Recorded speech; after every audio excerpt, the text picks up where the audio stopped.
early post-college kids are listening. If you're not totally sure what you want to do, go back to live with mom and dad for a year or so. Here's what happened.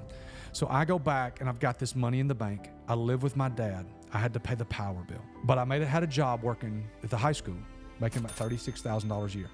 It ain't what you make, it's what you keep. So I just socked away and saved tons and tons of money. I also cleaned buildings at night. You had a pretty good education in life, but financially you really didn't. You had to learn it on your own. You had the one gentleman that got in your way. What are you teaching your kids these days? I believe that your kids learn not by what you tell them, but by what they see you do.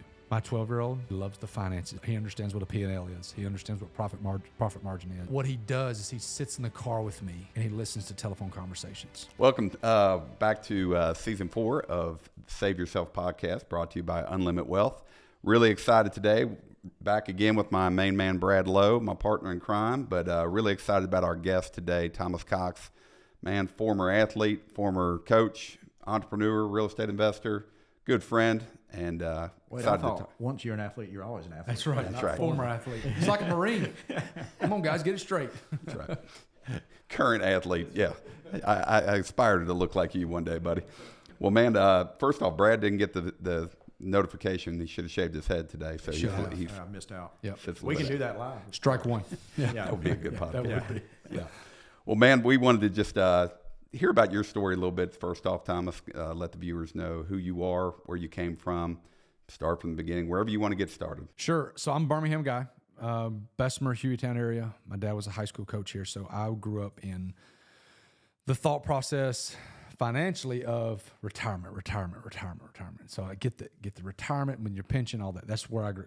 So I had no one really in my family that was focused on anything financial. So parents got divorced when I was in middle school. Dad was constantly battled alcohol, but was a good dad, great football coach. So respected the crap out of my dad as far as the football is concerned.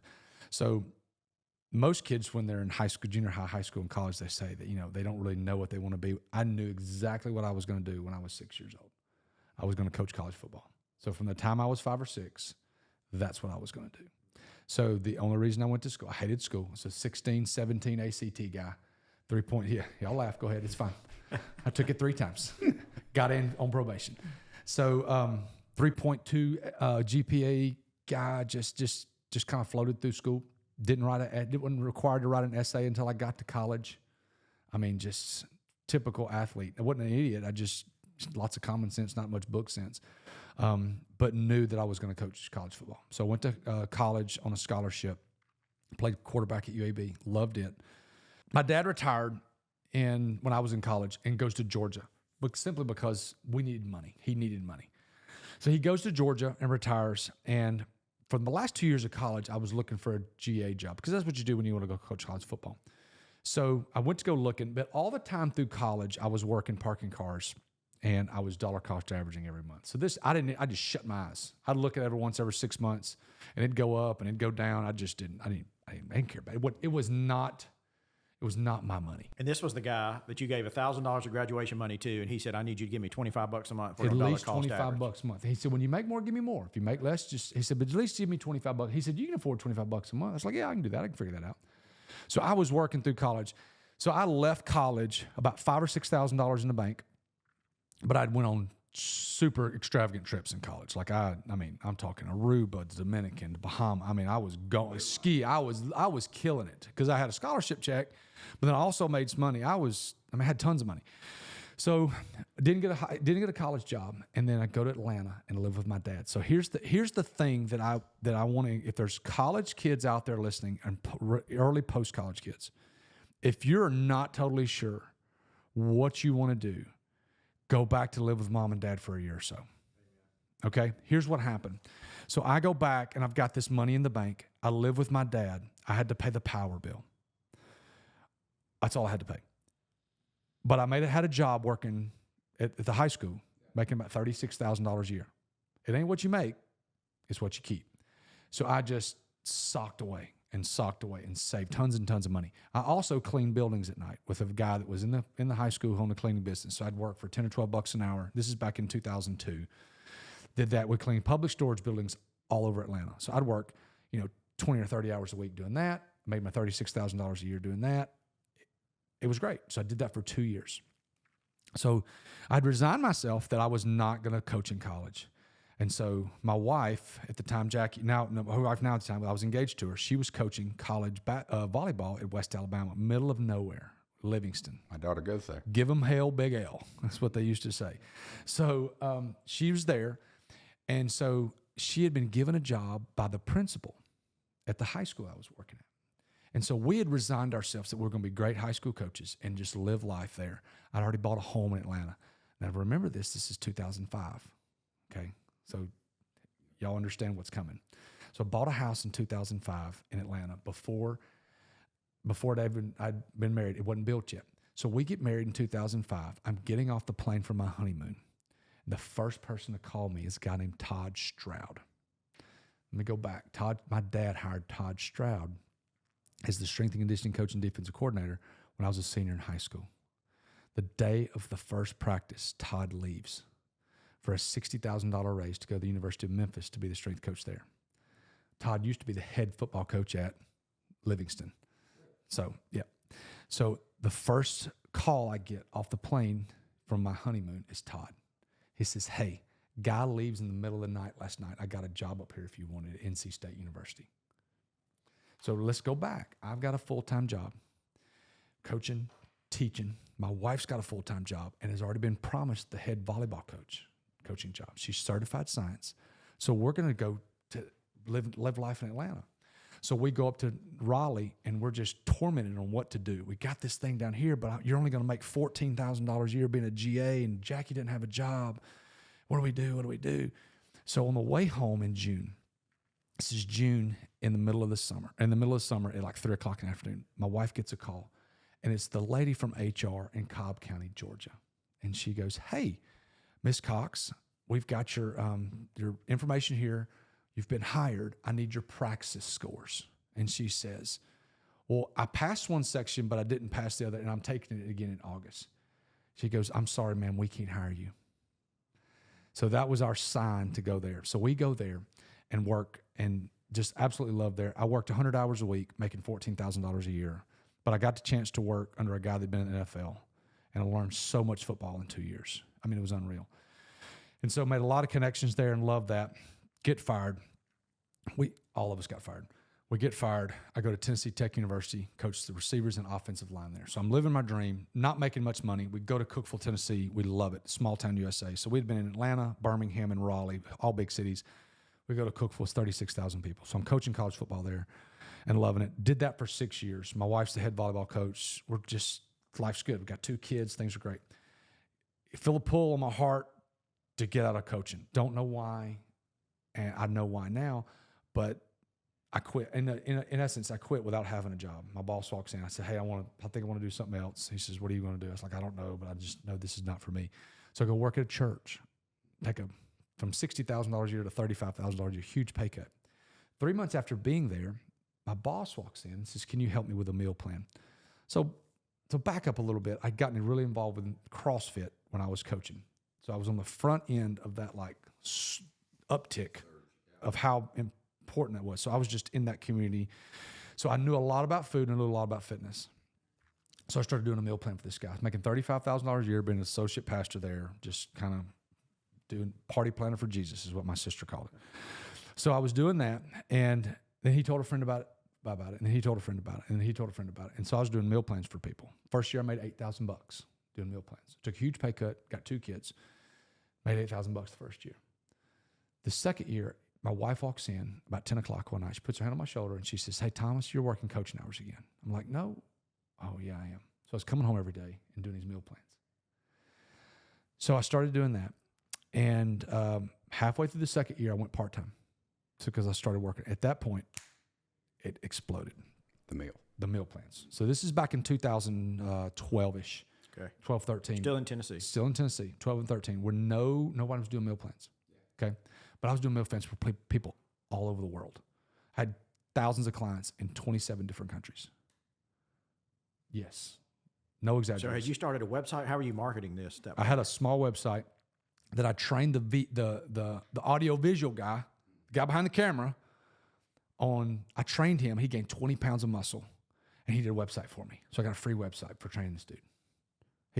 Still the same logo that he created today. So yeah. So I started doing that. And then the second year we started doing, I went part-time. We started making food for people. I started doing meal prep before meal prep was even a thing. The second year we made $80,000. So got a business. We had a business. 10x'd it. Killing myself, but we had a business. So I quit the church after 2 years and started doing this. I rented a 400 square foot kitchen, no heat, no air, and was just slinging this. And then my buddy's like, hey, do you cater? I'm like, yeah, I cater. Had never catered before in my life. So I figured that out. I started catering. So I was doing meal prep and catering. And that business grew. And so we ended up having a retail shop in Cookville for a while. And about 4 years into it, 4 or 5 years into it, I was now self-employed. I didn't have insurance. I didn't have retirement. And a great friend of mine, Matt Davidson, who built custom homes, $1 million homes in Cookville. He had a road that he bought some land and he put a U street on the road and built townhomes in the road. I'm like, dude, you build $1 million homes. What are you building these $180,000 townhomes for? He goes, that's my retirement. I'm like, what are you talking about? He said, I'm going to rent them out. He said, if somebody wants to buy it, they'll buy it. But this will send my kids to college and it'll be there forever. And I'm like, oh. The real estate light bulb went off. It did. And so remember, I'm 37 at the time. I'm now 37. Let's go back. What did I do at 18? I started dollar cost averaging. Yeah, started saving. I didn't stop. 19 years later, $25 every month. No, you change it. I went from 25 to 400 depending on how much I made. So when we moved to Tennessee, I made $25,000, and my wife was waiting tables. So I want to expand there when I went back to $25. But then as income grew, I'd be a couple $100 a month. And so I started following Grant Cardone. Y'all have heard of the guy. And he said something one day so I had a lot of buddies in Tennessee that owned single family homes that rented them. And Grant said something one day, and he said, I ain't into single family homes because if I've got an apartment complex, I got one roof. I got one this, one that. He said, if I got all these homes, I got 10 roofs, I got 10 mortgage, I want one. And for me, that was all it took. And I looked at my buddy, who was also he was a W-2 guy, but he was a high income earner. And I said, dude, we need to get some rental property. I said, but I don't think we need to do rental homes. I said, I think we need to do apartments. He was like, dude, apartments are so expensive. I'm like, together we can do it. So I took that money that I'd been dollar cost averaging for 18, 19 years, and we put it as a down payment on our first 10-plex. So we did something funky financially there with how we structured the note, because a guy there said, when you get the first one paid off, you can really start rolling. So I structured that first loan to where I could get it paid off quick. So let me tell you what we did. We took the payment, multiplied it times 14, 12 months plus 2, and I took that number and divided it by 52, okay? So I made the first payment, let's just say April 1st, I made the first payment April 1st. That next Friday, I made a weekly payment. And then I put it on a cycle to where I made weekly payments. In less than 1 year, we were paying more principal than interest. How was that originally amortized? Was it a 30-year, a 15-year? 25. A 25, okay. 25. It's amortized 25 at a decent rate. I want to say 6%. This was back in 2017.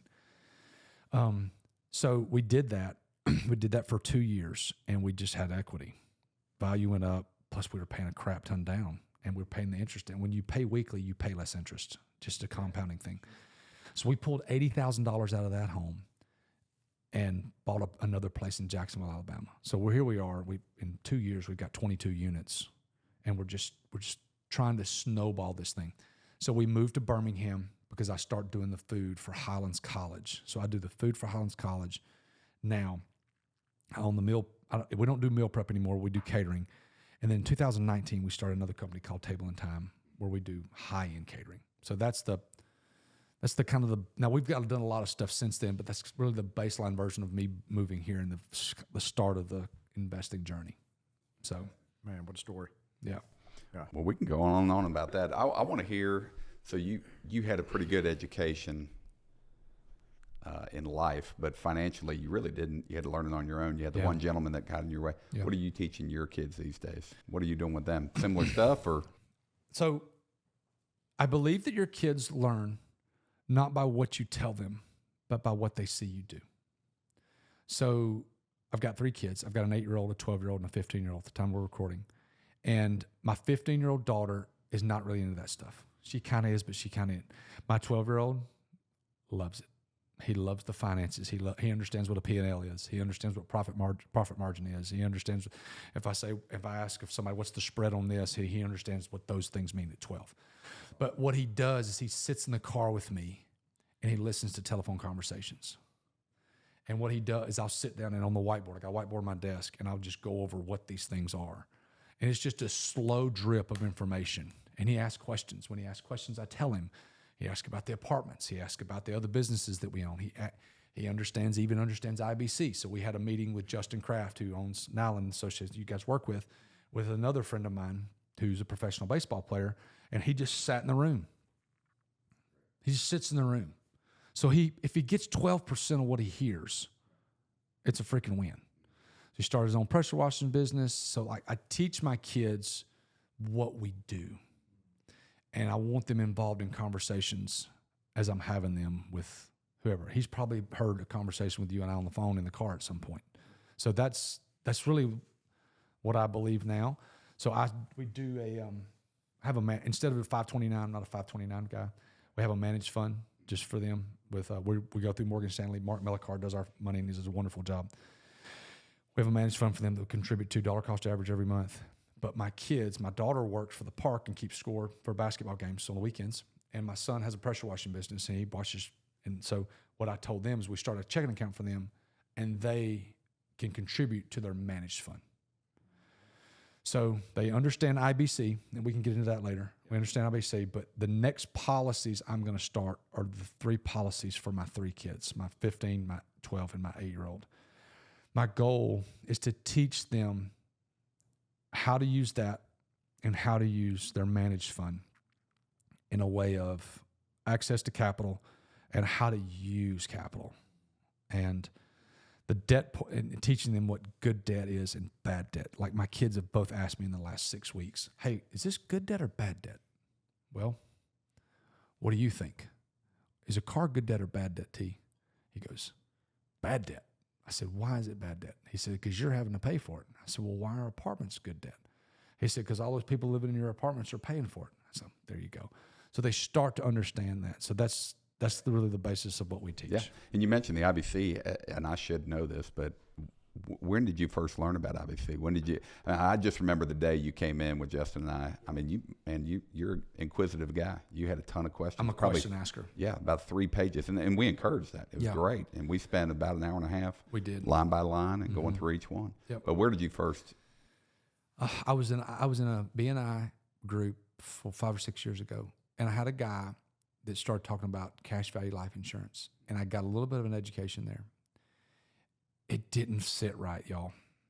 It did not sit right. I just don't know if he did a horse crap job of explaining it. Was he trying to communicate IBC, you think, or just talking about cash value life insurance in general? Cash value life insurance in general. Did not talk about the warehouse. Did not talk about... talked about product, not process. He did.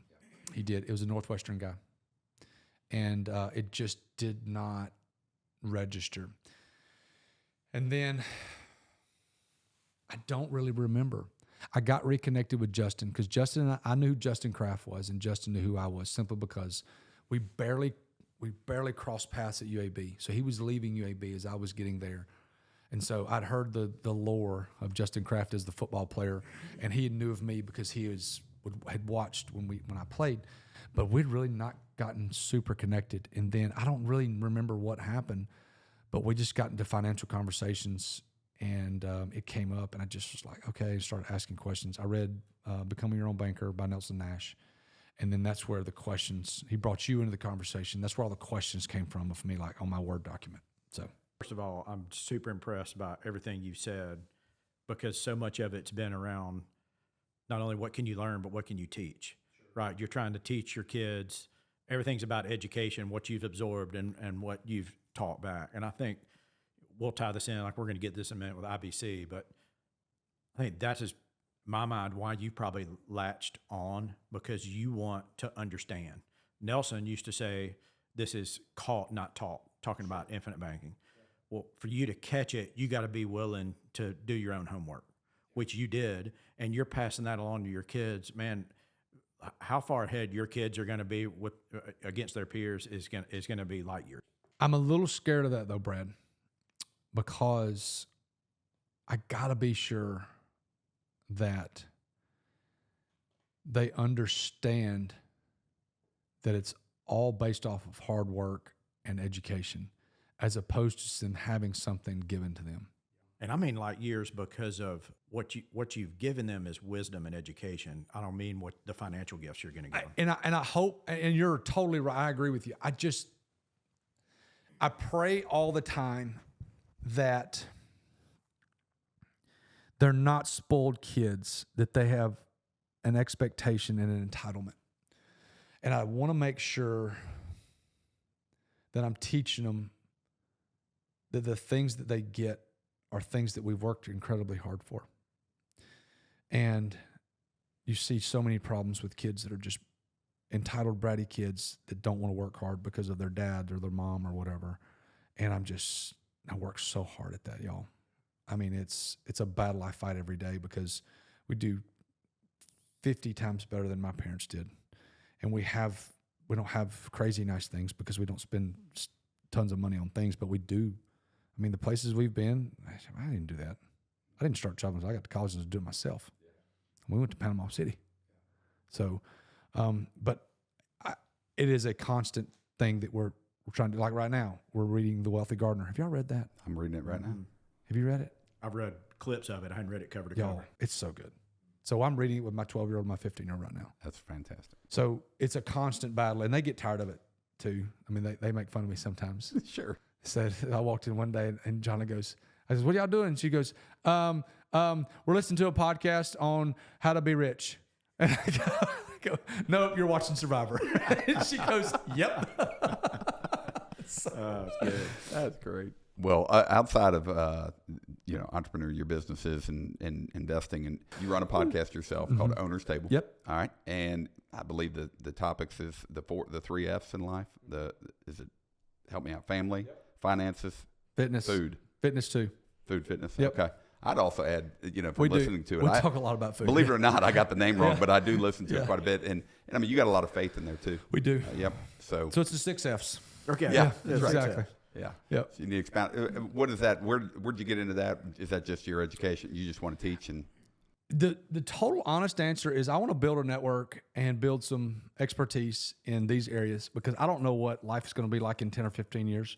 And if I can create relationships with you guys and other people, the David Oakleys of the world, the Jake Elkinses of the world, the Lindsay Millers of the world that are in business, that have dollars to invest and want to do business together, then I want to do what they're doing. I want to know those folks. And it's an extremely selfish play, because I want to get to know those people that have the knowledge that I don't have.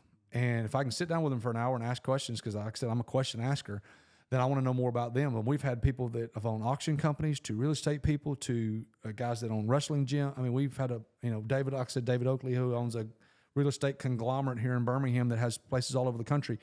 So it is for us to create relationships so that in some way we can possibly do business together one day. But also, man, if you listen to it, you can learn a lot of crap on there, from like how to handle your kids to, the mistakes that people have made and everybody loves a good story. Everybody loves hearing cool things that people have done. And so I really, really enjoy doing it, really enjoy sitting down with people and talking to them. Well, I encourage people to listen, that's for sure. But speaking of investing, man, what are you doing these days? What's new? You're always looking for something. Yeah. The thing that I'm most excited about right now is we are doing land investing. So I'm with a group. I work with a group called LandX, and they're out of Texas. JD Hill and Aaron Schumacher. Y'all need to get these guys on your podcast. So JD is extremely involved in IBC. Aaron is sold a big company, but they work together, and we do land investing. So it's the Costco model. Buy big swaths of land, parcel it out, sell the parcels out to to people that want to buy them. So like, for example, we just invested in 3,300 acres in Colorado, going to divide up in 7 different tracts. Some of it's farming, some of it's hunting. You sell it off. Let's just use, for example, you buy it for $2,000 an acre. You sell it for $3,000 an acre because, you know, Mike Swally can't afford 3,300 acres, but Mike Swally can afford 150. And so that's what we've been doing. And Landex is great because they make it really, really simple. They have a extremely, extremely stringent underwriting process. So they're not just taking any old swat of land that's being sold. So I'm doing a lot of that in different ways. I do a lot of private money lending, a lot. I've got five deals out right now where I'll loan money to Brad. Brad's a house flipper. He gives me 15% on my money in 6 months, simple interest, not annualized. And we just keep turning that money. Those are the 2 things I'm really, really working on right now. We still dollar cost average every month. Mindless. It really is mindless. So those are the things that we're doing right now. So I know you're relatively new to the IBC world. And then what are we, a couple of years in? Yeah, about a year and a half in. Yeah. Where do you see that fitting in the financials? So Because let me stop. You've named a couple things that in my mind I'm running through it. Like, perfect. IBC. That's what I'm thinking. You're talking about doing the land deal, doing the hard money lending, all that. So I do so I'm really, really new into IBC, and it takes a little bit of time depending on how big your policy is to build that cash value up. So I'll just be super transparent. I think we have $120,000 of cash value. Yeah, you're in the capitalization phase. We're in the capitalization phase right now. But so I have a really, really interesting theory. So in my market money that we dollar cost average every month, my goal is to never sell those shares. I don't ever want to sell them. I want to keep building that just like I'm building IBC. IBC is not going to go down in value as long as I keep capitalizing it. Even when I drop off a rider, let's just say my premium's $2,000 a month in year 9. It's going to go up $2,600. I'm using arbitrary numbers, but y'all understand what I'm saying. So people may not understand what I just said, but I want to keep contributing to my IBC. I want to keep contributing to my managed account because they both work as tools where I can use that capital and the value not go down, number one, and they can still cook. Okay, so money's job is to make more money. Money is a tool. It can be used for very, very good. It can be used very, very bad. But I want to continue to contribute managed account, continue to contribute to my IBC, and I will start more policies. I will. As the finances grow, I will. But what I will do is I will use them both in the same way. So I can borrow money from my managed account. It's called a LAL, Liquidity Access Line. Y'all have heard of it. I can borrow money from there. Now, the rate's higher than an IBC. It sucks. And there's some more rules. There are a little bit more rules. So, but I can borrow the money from there. I've got more money access to that right now than I do my IBC. I can borrow money from there. So let's just use, for example, my IBC. Okay, pull off $50,000. I'll give you a great example. Happened last week. Pull off $85,000 for my IBC. I give it to Michael. Michael's a house flipper. He gives me 15% simple interest in 6 months. Okay, so at 6 months, he's giving me 15% on that $85,000. I don't even know what let's just call it $12,500. So say I make $12,500 in 6 months. Let's go back to my IBC. It's cost me 4% to borrow that money annualized. So if I hold it for 6 months, I'm only paying 2%. Correct? Okay. So let's take about $1,700. Exactly. So instead of making 15%, I'm really making 13%. But understand this, and y'all understand this. I'm teaching you right now. Yeah, I love it. Teach on. I take the 85 out. I have to pay. Would you say $1,700 ish? I take the 85 out. I have to pay $1,700 for that $85,000. But then I put back 12.5 into that. So really, I'm making 13% of my money with that investment. But the IBC is growing at a guaranteed rate of 4% plus the dividend. So my money's working twice. I can do the same thing with my managed account, but the managed account's 8% right now. Let me add another layer. To that, whether it's 8% or 4%, but let's use the IBC example. So if you did not know about IBC and you did not have the managed account, but you had 85 grand sitting over in your money market at the bank, you go use 85 grand, loan it to the guy. He still pays you the same rate of interest. You make your 12.5 in 6 months. You had to use $85,000 of your capital to make 12.5. By using IBC, you had to use $1,700 of your capital to make 12.5. Tell me about how that changes the rate of return. Well, it changed the rate of return because of the opportunity costs. It's I keep going back to this, and this is, I don't think this is talked about enough. Your money's working double. Your money's working double. So there are only a handful of types of Financial vehicles. Yes.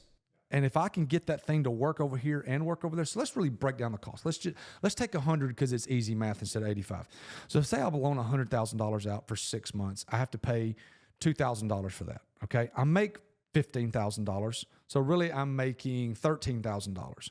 But if it grows at 4% guaranteed, okay, that's 4% off that. Let's just call it 100. There's another $4,000. I don't even know how to factor in the dividend because I'm not that smart. So I got a 4% grow over here from my IBC. I've got the 13% over here. So I've grown that thing, that 100 grand at 17, was that 17%? 17% right there. I've already paid my 2% out, but then I got a dividend on top of that. That's not bad. And if you held the deed on the property that you loaned the guy on, you had zero risk in that whole deal. Zero risk. That's what I do. Yeah. Now you have taxable gain in one. Sure. Tax-free gain in the other, though. You do. There are some taxes that are being paid, but there are so many ways you can watch that if you wanted to. So it's been an eye-opener for me. I'm a disciple now of it. I've gotten people interested in it, invested in it, but it's when you have people like you and Justin that teach about it, it's just an eye-opener. One of the things that Justin told me that I know you guys have probably said on here before is if you're just using it for life insurance, it's not the best vehicle. It is a tool for investment, for using that capital in multiple ways. Because if it's just life insurance, it's too darn expensive. But what I'm doing is it's a savings vehicle. Nelson called it a savings warehouse. It's a savings vehicle. So instead of putting my money, my savings account right now is getting 5%. That's great. But it may be 2% in 24 months. I don't know. But this is 4% guaranteed plus a dividend. But here's the thing. No one wants to get rich slow. Not many people have patience. Not many people want to keep their head down and just slowly chip away. But if you can, it's an extremely, extremely valuable concept if you use it. You got to use it. If it just sits there, it doesn't do us any good. Everybody wants to get rich quick, but everybody needs a place to park capital. They do. And so that's what we utilize it for. Yep. It's a place to park capital in between deals where you're going to use the money to go get wealthy. Right. And so I've enjoyed it. Well, looking forward to doing more policies, looking forward to figuring out more ways to use it in general, just in all the deals that we're doing. So, well, we look forward to helping you with that. Well, final question, man. We like to wrap up with, if you could think back 20 years ago versus today, how would you define success today differently? So how would you define success? If we'd asked you, how do you find success, Thomas, 20 years ago, what would that answer have been most likely? And what's that answer today? 20 years ago, success would have been a head coach of a college football team. Today, success is being able to do what I want to do when I want to do it. Money creates freedom. The reason we redshirted our kids, we talked about this before we went on air. The reason we redshirted our kids, we went another year with our kids. I'm going to leave here, go to a coffee shop and work for 2 hours and be home by 4 o'clock. I'm going to throw the football with my son. And then we're going to eat dinner tonight. And then we're going to go to the park and we're all going to go ride bikes together. And then we're all going to be together tonight. Now, granted, it's the only night this week that we're doing that. But that's my plan.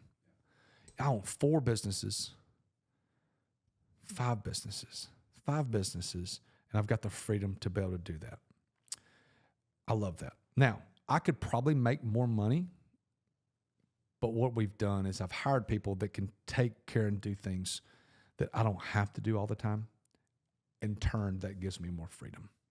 So what does success look like today? I mean, I'm enjoying what I'm doing today. I really, really am. I'm not a stress-filled guy. I don't have a lot of stress. I enjoy what I do.